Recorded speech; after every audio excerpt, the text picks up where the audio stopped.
Well, a good evening to all pro wrestling fans of all shapes and sizes from all around the world. Welcome to another Pro Wrestling Talk video brought to you by Blitzball Champ Gaming here on the U to the Tube. My name is Blitzball Champ Jason Ingram, your host for this episode, rocking my newest piece of gear from Marigold. That's right. I am rocking Mayu Iwatani's Marigold baseball jersey. Of course, has her last name on the front, the 219, her number, which is her birthday. But yeah, this came in earlier today, and under it, Cowboy Bebop. But rock this piece of gear today. Very proud of it. So shout out to the icon, who's the current Marigold Superfly champion, Mayu Iwatani. Love the gear. Had to represent. 2 thumbs up. Okay. For this episode, I want to talk about the recent releases that have happened in WWE. And then I want to finish off giving 2 reviews. One for Noah Wrestle Odyssey, and the other for WWE Crown Jewel in Perth. So, doubleheader review episode. But first, I want to talk about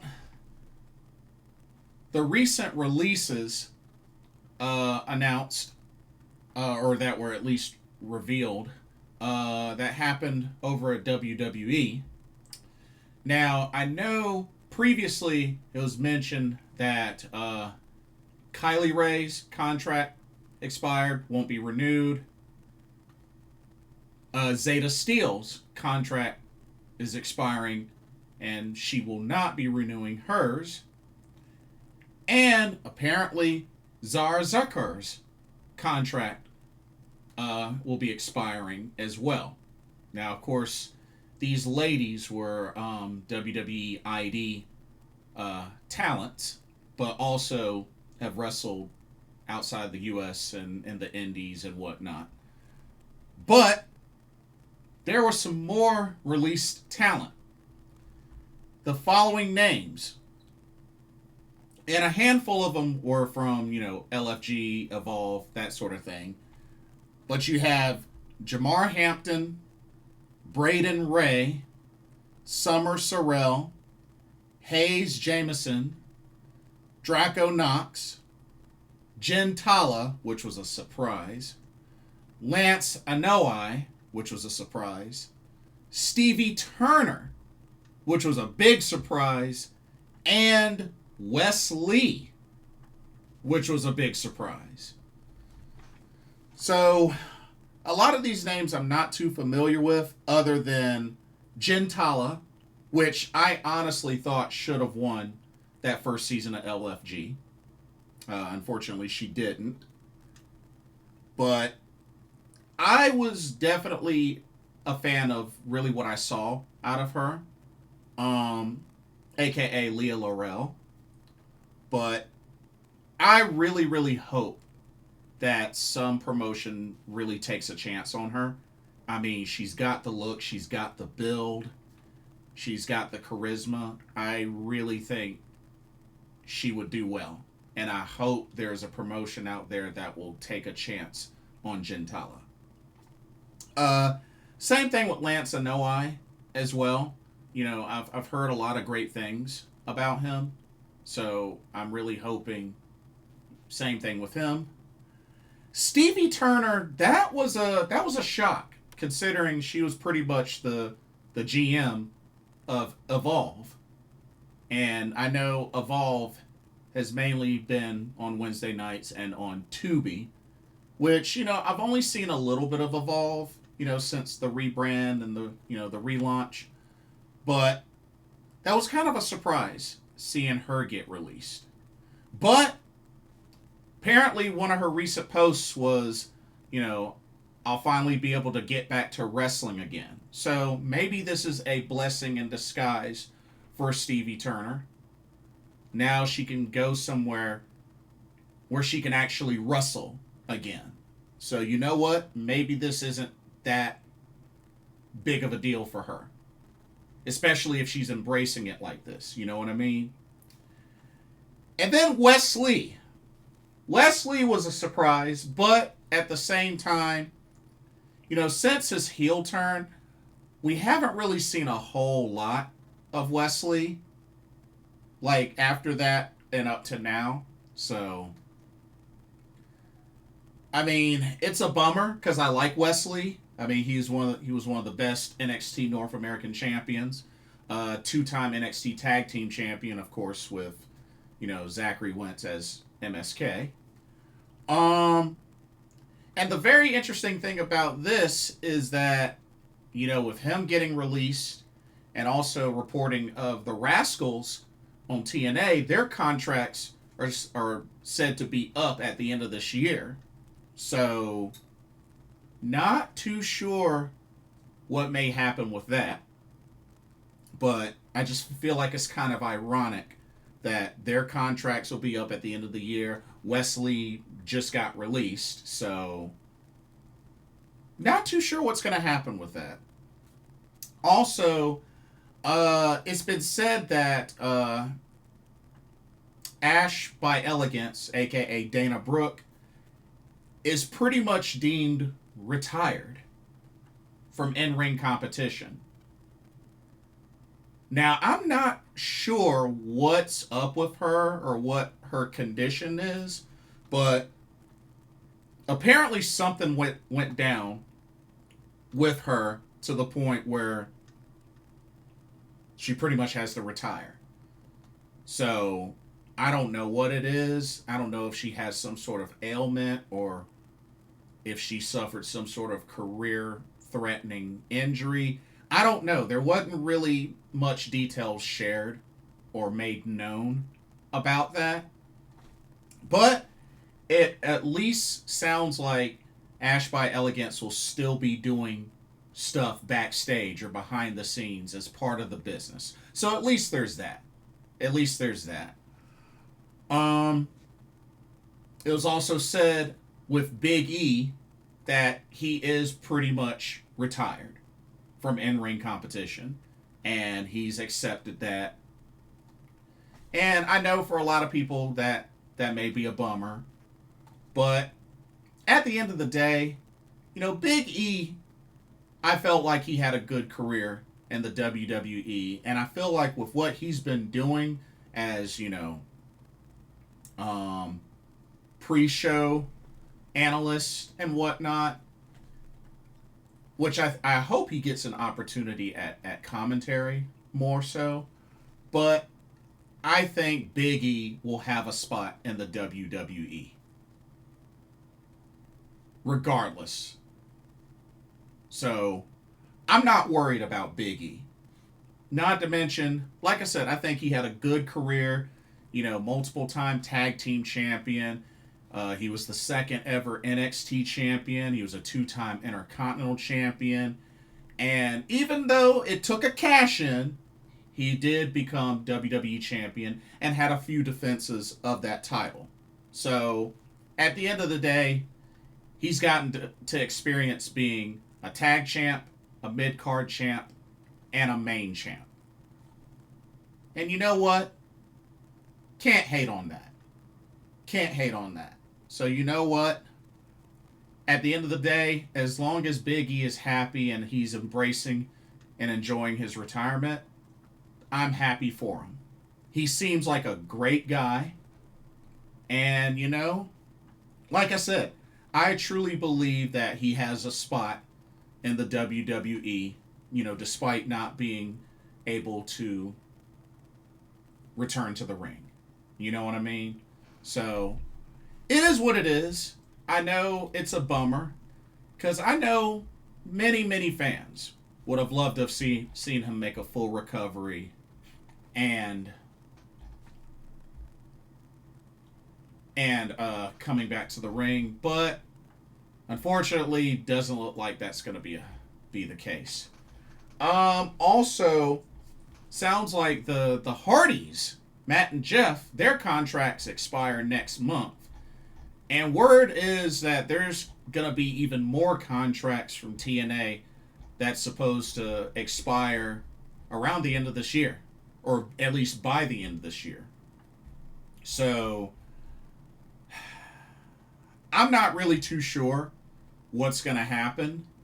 I mean, there's been a lot of talks about the possibility or the idea of WWE buying out TNA. I don't know. It definitely doesn't seem impossible. I mean, heck, going back to the whole WWE ID thing, honestly, that more and more that I think about it, feels like a bust. And it feels like it was a strategic move to keep other promotions, for instance, like AEW, from picking up the indie talent. Especially the pretty well-known indie talent. You know what I mean? So, I ultimately, when I really sit down and think about it, I think that's what this WWE ID ended up being the main purpose, is that.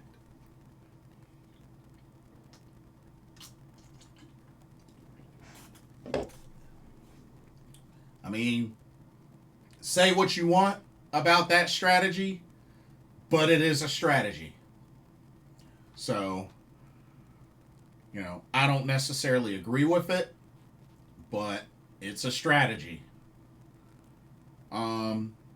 And like I said, going forward, I really don't know what all is going to happen with WWE ID.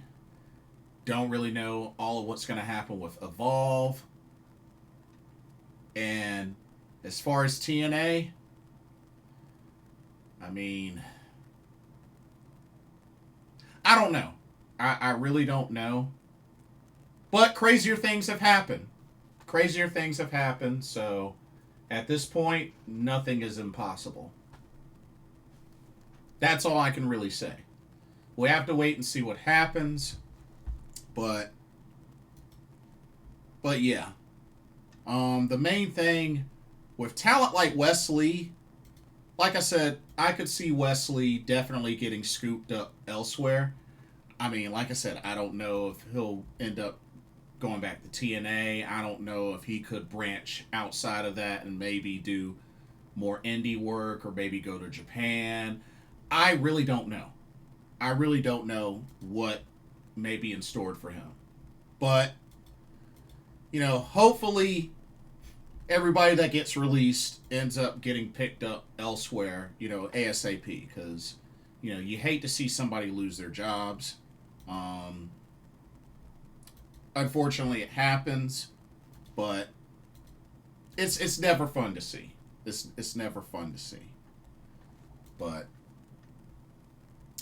anyway, that's all I really have to say about that. But let's go ahead and get to some reviews. So first, we are gonna do Pro Wrestling Noah's Wrestle Odyssey. That was an Abema TV pay-per-view that took place earlier this morning of October 11th. Of course, this was at the Ryogoku Kokikugan in Tokyo, Japan, my favorite venue so far.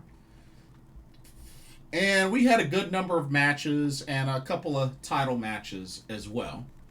And shout out to Pro Wrestling Noah. They apparently had an attendance of 3,617 fans for the show. So, good stuff. Anyway, let's go ahead. I got my notes open. Let's go ahead and jump into the review. All right. Here we go. First match. First match was a singles match between Junta Miyawaki and Kai Fujimura. Match was definitely back and forth. I mean, It was only 7 minutes, about 7.5 minutes long, so, wasn't too long of a match, but it was definitely back and forth. A lot of exchanges between both of these competitors. A good dose of high flying, especially from Kai Fujimura. But the action was good. The action was really good. Definitely back and forth between both of these competitors. And, I like Junta Miyawaki. Haven't seen a whole lot of Kai Fujimura, but I felt like they both did a good job in this match. Quite a neat little finish from Junta Miyawaki as he pinned Kai Fujimura after doing kind of an over-the-shoulder throw, kind of into almost like a one-winged angel sort of slam. Just instead of having him on the shoulders, he had him, kind of like a overthrow into that position. I don't know what he calls that, but it was pretty cool. It was pretty cool. I have no idea what you call that. But Junta Miyawaki picked up the victory there. Like I said, wasn't a match that hit the 10-minute mark, but it was an action-packed match. So I was cool. I was cool with it, pretty much. I was cool with it. All right, let's go to the next match. All right, next match, we had a tag team match where we had the team of Galeno and Harutoki taking on the team of Manabu Soya and Yuto Kikuchi. Unfortunately, the match was too short. It was only 5.5 minutes long. I liked what I saw from Yuto Kikuchi. And I really wish I could have seen more from both of these teams. But like I said, the match was only 5.5 minutes long. So it was a bummer. It was kind of a bummer. But Harutoki picked up the victory for his team, pinning Yuto after kind of like a pump handle slam, like a pump handle power slam sort of finish. Not sure what you call that, but I thought it was pretty cool. But yeah, Galeno and Harutoki pick up the victory. But I have to say, from the whole match, I really was impressed by Yuto Kikuchi. So that's all I can really say about that, but the match was too short. Okay, let's go to our next match. Here we go. Continuing with the tag team action, we had a special Noah versus NXT match. Representing Noah, you had the team of Jack Morris and Ulka Sasaki taking on the team of Charlie Dempsey and Harlem Lewis from WWE NXT. A pretty solid match between both teams. Match lasted 11 minutes 42 seconds. Definitely like what I saw from both teams. And you know what? I was very impressed with Harlem Lewis and Charlie Dempsey, which Charlie Dempsey really got in on a lot of the action in this match.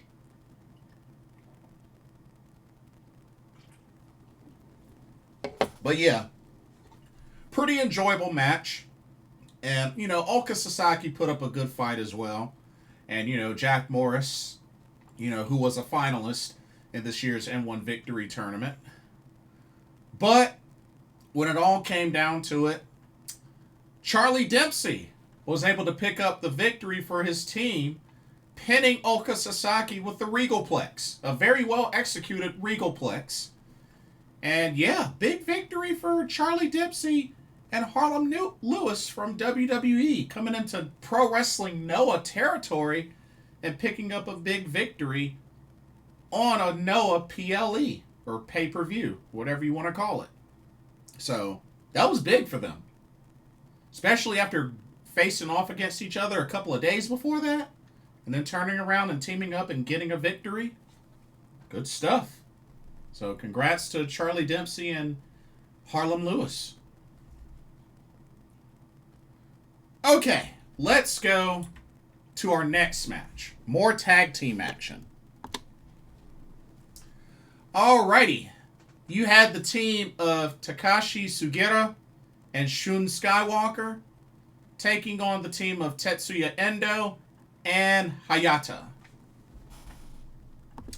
Now, of course, Ozawa, out in crutches and in a big walking boot, was in the corner of Takashi Sugiura and Shun Skywalker, which it's always fun to see Shun Skywalker compete. That dude is hilarious.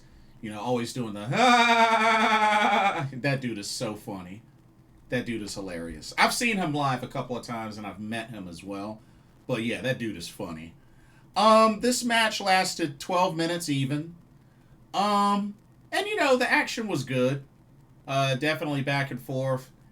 And, you know, Ozawa got involved, but he, you know, didn't get involved to kind of, you know, be a hindrance, but it ended up pretty much being that way. So, I mean, it is what it is.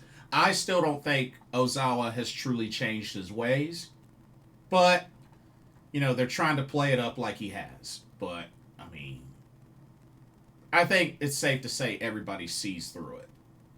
But it is what it is. I mean, it's whatever. But yeah, Takashi Sugiura picked up the victory for his team after hitting HAYATA with an Olympic slam and then pinning him for the 1-2-3. Takashi Sugiura, Shun Skywalker, your winners.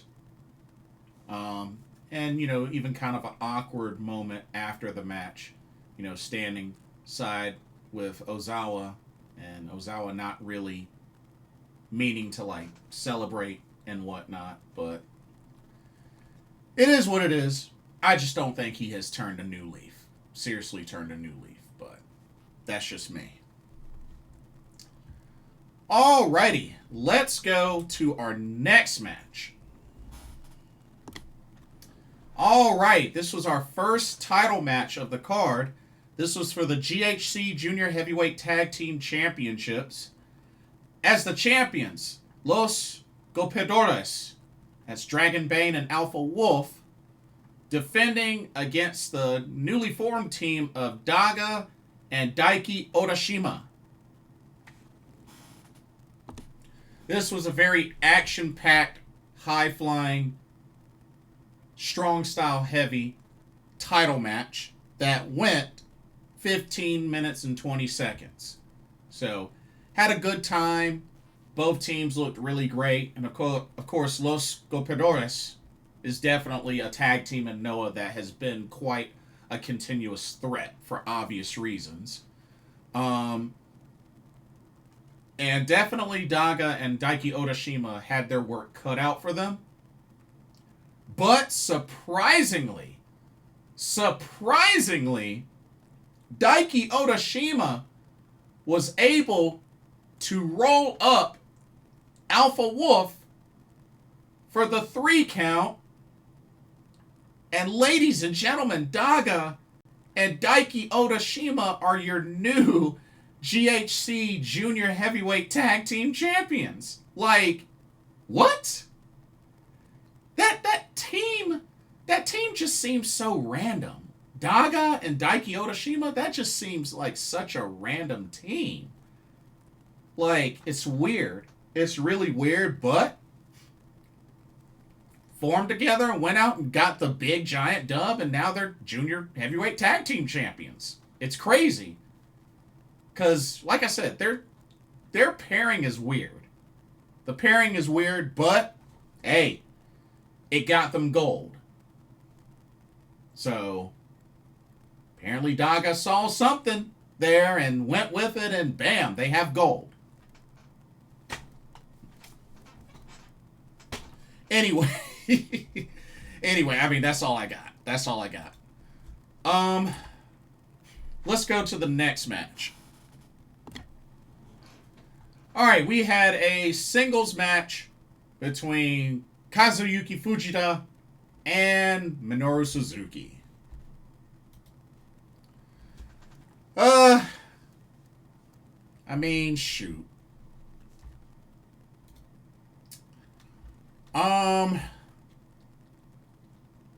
Match lasted 9 minutes 39 seconds. Honestly, the match really wasn't crazy. It's just both of these guys just beating the crap out of each other, hitting each other, trading moves, trading strikes, to the point where it spilled on the outside and ended up in a double countout. Not to mention, Kazuyuki Fujita was bleeding from the mouth kind of badly. But yeah, they were just smacking and hitting each other. It went to the outside. They kept smacking and hitting each other to the point where they was just like, screw the referee counting. We're just going to go at it. And it resulted in a double count out. So, kind of an unfortunate weak finish. But I assume these two are going to go at it again at some point. I mean, they shook hands, but I'm pretty sure they're going to go at it again at some point and actually will get a definitive winner this time. But just not this time. But whenever they go at it again, I think we'll get a definitive winner. So I'm counting on them facing off again at some point, sooner or later. But they definitely beat the crap out of each other in this match. For reals. Alright, let's go to the next match. Here we go. Alrighty, we had a very special tag team match that came down to the team of Mr. Ace President of New Japan Pro Wrestling, Hiroshi Tanahashi, teaming up with Kaito Kiyomiya to take on the combo of Naomichi Marufuji and Kenoh. Match was alright. I felt like it could have been better. It was just about 10.5 minute long match. Felt like it should have been longer, considering the talent that you have in this match. But it was alright for what it was.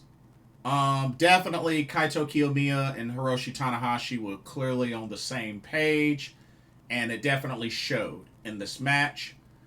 I just wish it could have been longer. But thought the finish was cool. I thought the finish was pretty cool. The finish being that we had a combination of a high fly flow and a diving elbow drop. And then Kaito pinned Kenoh. So Tanahashi did the high fly flow. Then right after him, Kaito Kiyomiya did the diving elbow drop. Got the pin, 1, 2, 3. Kaito Kiyomiya, Hiroshi Tanahashi pick up the victory. Definitely, they looked great together as a team. They were in sync, good chemistry. Great finish. Really great finish. But, yeah. It did what it was supposed to. I just wish the match was longer. Okay, let's go to our next championship match. And this one was definitely very much a heated battle. Alrighty, we had the GHC Junior Heavyweight Championship on the line. As the champion, the ticking time bomb, Hiromu Takahashi, went up against former champion Ita. A very physical back and forth match between these two. Went just about 16.5 minutes long. And like I said, it was very action-packed. Definitely went back and forth. I mean, you could definitely tell by Eita's demeanor and attitude. He was there wanting to destroy Hiromu, not just get back the title, but to literally embarrass and destroy him.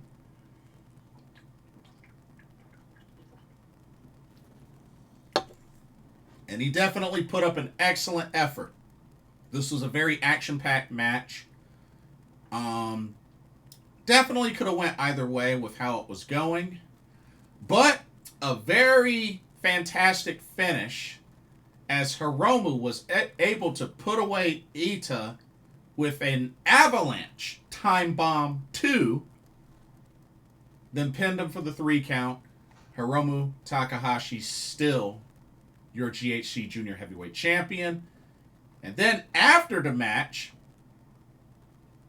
looks like Junta Miyawaki comes in, and it looks like Junta Miyawaki wants the next shot. Which, you know, Junta Miyawaki won the opening match over Kai Fujimura. So, hey, I'm totally down. Hiromu Takahashi, Junta Miyawaki, I'm down. I'm totally down. So, hopefully, you know, he gets his title shot soon, whenever that will be. But, yeah, Junta Miyawaki wants his shot. And then the main event of Wrestle Odyssey came down to this. The GHC Heavyweight Championship. As the champion, Kenta defended against this year's N1 Victory winner, the chairman of Team 2000X, Masa Kitamiya. Great main event. Definitely, yeah, there were some shenanigans. I know, I understand that. Went a little over 23 and a half minutes long. But definitely hard-hitting. Definitely back and forth. Masa Kitamiya looked very strong in this match. Especially, it's expected, considering he won the N1 Victory Tournament to get this opportunity. But shout out to Yoshiki Inamura being in attendance, cowboy hat and all, and helping to even the odds to fight off Team 2000X. So that was quite a surprise. Yoshiki Inamura back in a Noah ring, and it definitely went a long way in helping with the outcome of this match, as Kenta was able to refocus, relock in, and eventually put away Masa Kitamiya, GTS, and pin them for the 1, 2, 3. Kenta, still your GHC Heavyweight Champion. But, after the match, Yoshiki Inamura challenged Kenta for a shot at the GHC Heavyweight Championship. Not only that, I believe that match has been made official for Star Navigation 2025 in November 8th at Corcoran Hall. So there you have it. There you have it. It's official.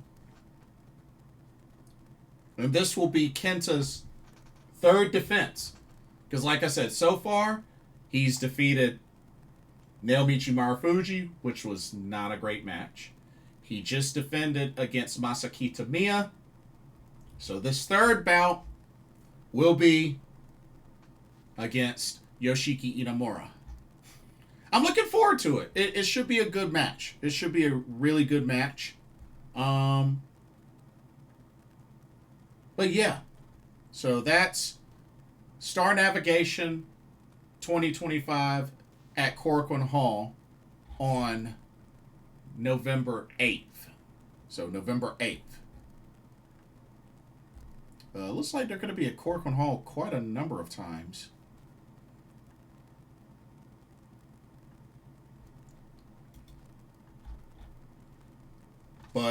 anyway, oh, and I just looked back at the translations, and it looks like Hiromu's gonna face Junta Miyawaki, but in a non-title match.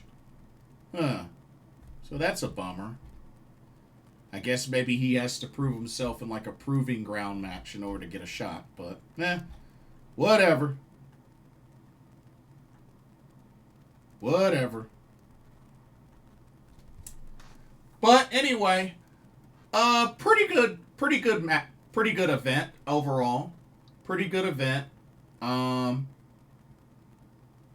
yeah, can't really say that I have a whole lot of negative. Many might say that they probably wouldn't have rather, have had to pay, as a pay-per-view to see this. But honestly, I didn't have a problem with it. So, that's just me. Okay. Now, switching gears to WWE Crown Jewel in Perth, Australia, which took place same day, earlier today, October 11th. This was at the RAC Arena in Perth, Western Australia. And I have to say, I actually really enjoyed this show. And apparently ESPN has given this show a B, which was better than WrestlePalooza. It was at least better than WrestlePalooza. But let's go ahead and get to the review. First up,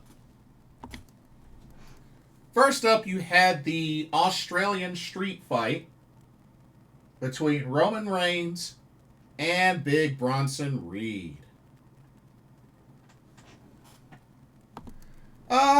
Pretty straightforward back and forth match. Went outside the ring into the crowd. There were a lot of weapons. There was even a cricket bat. There were some rugby balls. Tables.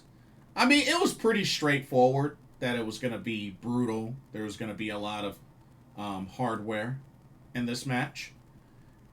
Match lasted 21 minutes, just a little over 21 minutes. The Usos got involved. So the Usos got involved, and it seemed like a lot was going Roman Reigns' way until he accidentally got speared through a table by Jey Uso. And then once that happened, it was pretty much a wrap.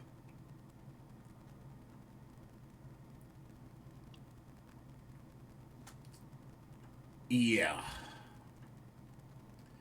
Braun Breaker took out Jey Uso with a spear. They set up Roman Reigns to eat a tsunami by Big Bronson Reed. He hits the tsunami, makes the pin, 1, 2, 3. And Bronson Reed has defeated Roman Reigns. Roman Reigns, after the match, did not look pleased at all with the Usos. And he just ended up walking out of the ring and walking away from them. So, I don't know if that's a seed planted. It probably is, but a lot are thinking that Jey Uso's going to turn. Which could still happen, I don't know. But there's definitely some tension within the cousins there. So, but at the same time, I'm not shocked at the outcome being that, Bronson won in his home country. So, it is what it is. But, good match. Overall, good match. Okay, let's go to the next match. Alrighty, we had the WWE Women's Crown Jewel Championship on the line as it came down to WWE Women's Champion Tiffany Stratton versus the Women's World Champion Stephanie Vaquer.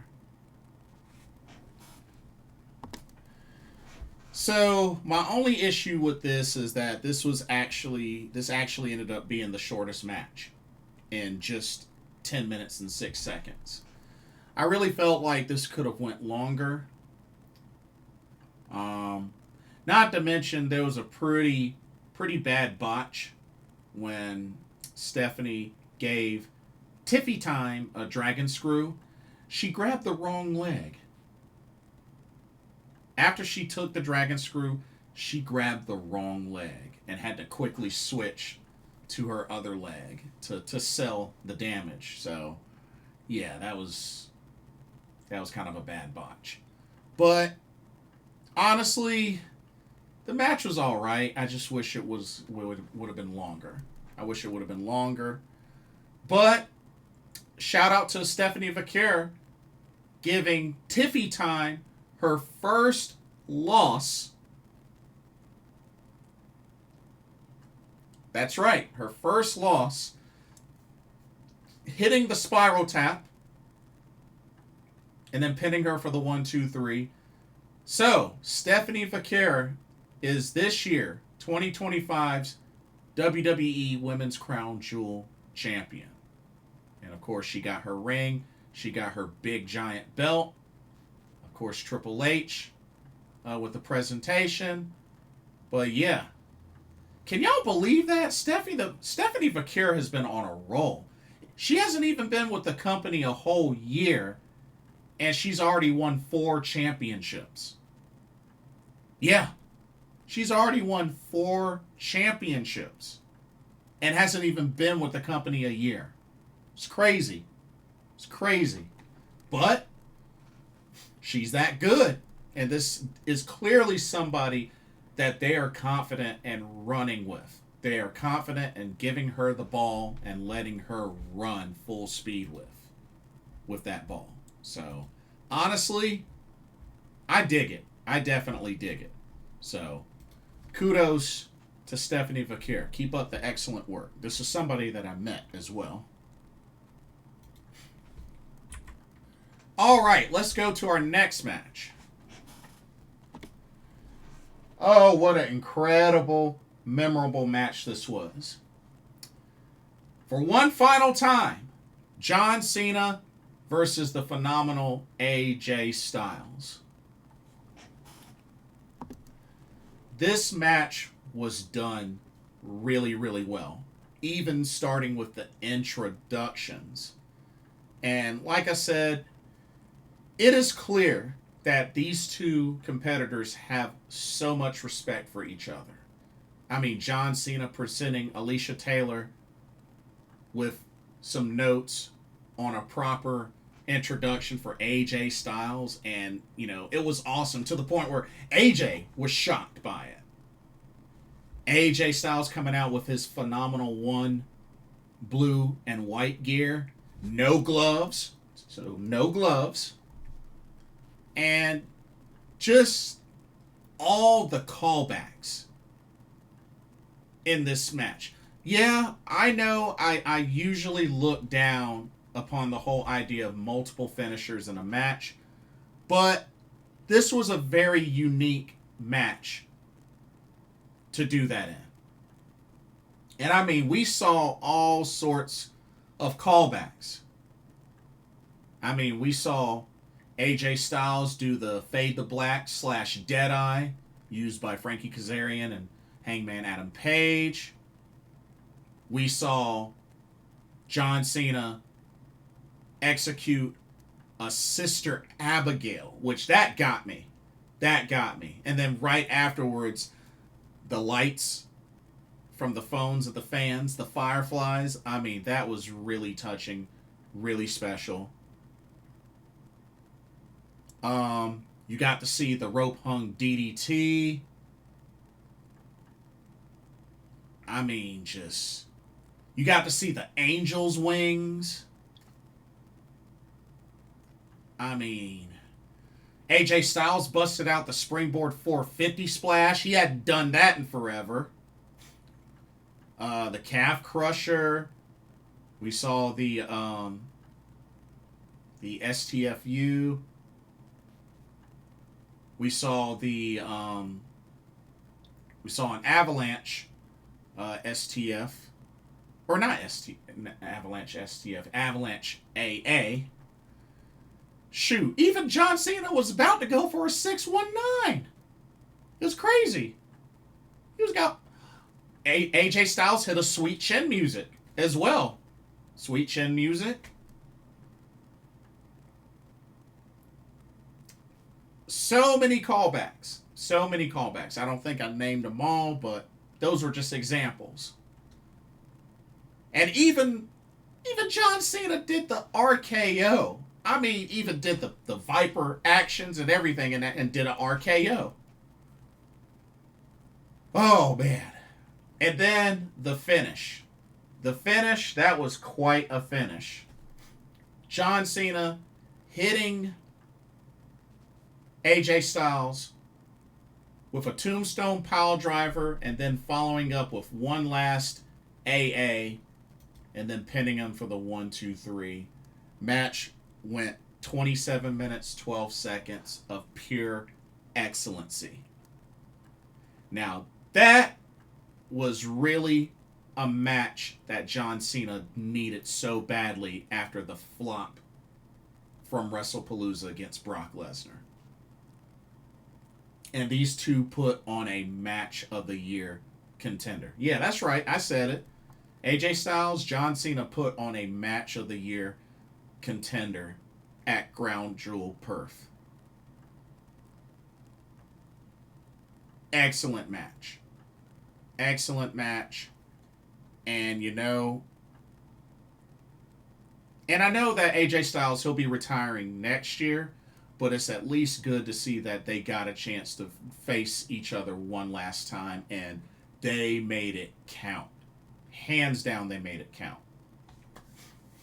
So, awesome match. One of my favorites of the whole card. Awesome match. Okay, let's go to our next match. Alrighty. We had the ladies in action tag team match. We had the team of Rhea Ripley and Io Sky taking on the Kabuki Warriors of Asuka and Kairi Sane. Also, shout out to Kairi Sane rocking that fox mask during her entrance with Asuka. Great match. Great match. Went just barely under 20 minutes. So both teams got plenty of time. I was very happy that they got plenty of time. Very happy. It was good to see these four clash, and they definitely made it count. Good chemistry between both teams, and really just came down to the wire. Really came down to the wire, and it was just, the action was great from start to finish. But when it was all said and done, Io Sky pinned Kairi Sane, pinned her best friend for the 3 count after first Rhea hit the Riptide, then tagged in Io to follow it up with an over the moonsault. Io Sky, Rhea Ripley, your winners. Not surprised there. I figured they were going to pick up the victory, especially considering, once again, they're in Perth, Australia. Of course, Rhea Ripley's from Australia. So, not shocked there, but hey, shout out to both Bronson Reed and Rhea Ripley. They won in their home country. So, good stuff. And then the main event of Crown Jewel in Perth came down to the WWE Crown Jewel Championship for the men, as it came down to Seth freaking Rollins versus the American Nightmare Cody Rhodes. Of course, Cody Rhodes is the undisputed WWE champion. Seth Rollins is the World Heavyweight champion. Overall, pretty solid match. Lasted 29 minutes, 43 seconds. Both traded finishers and signatures and just really went back and forth. Definitely the type of action I expected from these two. And even though Bronson Reed, Braun Breaker, Paul Heyman did not come out and help, Seth Rollins managed to make it work with the help of a Rolex. With the help of a Rolex. As he was about to eat a crossroads after, the referee got hit, he was getting ready to get hit by a crossroads and was able to uppercut with the Rolex, uppercut and hit and knock out Cody Rhodes, and then was able to follow it up with not only a curb stomp, but then a super curb stomp pretty much off the second rope on the turnbuckle. So he hit the super curb stomp and then pinned Cody Rhodes for the 1, 2, 3, and finally, Seth Rollins defeats Cody Rhodes one-on-one. The streak has ended. He is on the board. And of course, Triple H, same presentation with the Crown Jewel Championship, the ring. Of course, Seth Rollins got on the mic to talk some junk. Then he celebrated, and then the show ended with both Stephanie Vaquer and Seth Rollins posing with their respective championships. But yeah, those are your Crown Jewel champions for this year. Stephanie Vaquer for the women, Seth freaking Rollins for the men. But overall, great show. Definitely was a lot better than WrestlePalooza. Very enjoyable. Very enjoyable show. And hopefully they keep up the great work. And I believe the next one to look forward to is Survivor Series War Games, which that'll pretty much close out the year. But, yeah, the folks in Australia were definitely blessed with this show. And I believe the attendance was at least around 16,000 for the show at the RAC Arena. So, good stuff. Really good stuff. But nah, that was a great show. That was definitely a great show.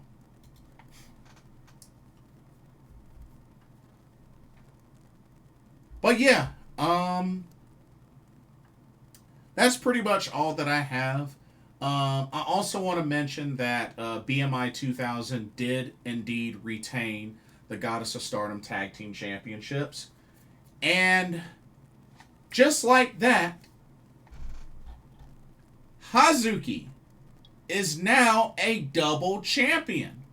That's right, she dethroned her bestie, Koguma, for the CMLL Japan Women's Championship. So now Hazuki has that and the Spark Joshi World Championship. So yeah, she's a double champion. I do kind of feel for Koguma though, because I mean she lost on the first defense. But yeah. Honestly, it's a bummer. But I mean, kudos to Hazuki. I mean, like I said, she's double champion now. Among, all sorts of double champions out there. It's crazy. It's crazy. But it is what it is. Anyway, that'll do it for this video. Let me know what y'all's thoughts are on the recent WWE releases. And let me know what y'all thought of Noah Wrestle Odyssey and WWE Crown Jewel Perth. And don't forget to like, comment, follow, subscribe, hit that notification bell so you don't miss a video. Thank you so much for watching, and I hope you enjoyed this video. I'm about to go get some rest so I can get ready to head to Charlotte for the Panthers-Cowboys game tomorrow. But anyway, thank y'all so much for watching. for another Pro Wrestling Talk brought to you by Blitzball Champ Gaming here on the U to the Tube. My name is Jason Ingram. Hope everybody enjoys the rest of their weekend, and I will see y'all in the next video and our live stream. Laters.